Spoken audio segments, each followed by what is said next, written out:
3 plant care tips. So number 1 would be to rotate your plant just so it gets even sunlight, because then what can happen when you don't do that is they can grow a bit lopsided because they're trying to find the sun. So it's better to make sure that all of your leaves get the right amount of light. My second tip would be just in terms of how to check for pests. So I think it's always good to look under the leaves and also in the soil.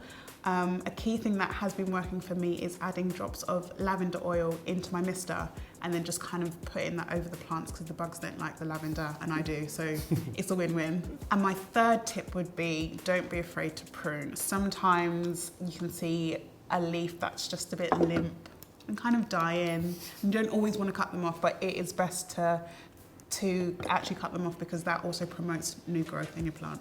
So yeah. So my top 3 would be err on the side of caution with watering. Always under, if you're not sure, underwater rather than overwater, because overwatering will cause root rot, which is every plant parent's nightmare. Yeah. You know, they go straight in the bin because it's once they're rotten, it's the end of the plant's life normally.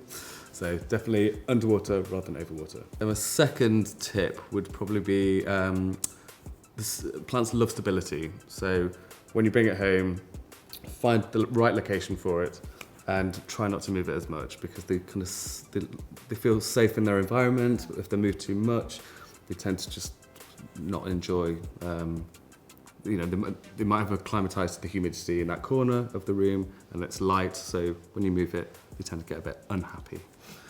My third tip would probably be not to overstress generally when getting a new houseplant.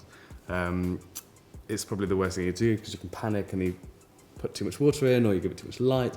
So refer back to the STEM's website for care tips, and that's helped me in the past. I agree. It's really easy and it's easily formatted and set out.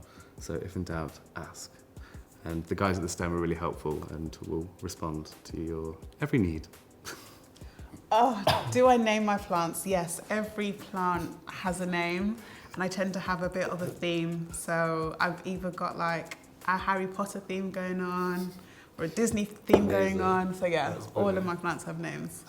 Yeah. I started to, but I've got too many now. And I forget. I did label them all.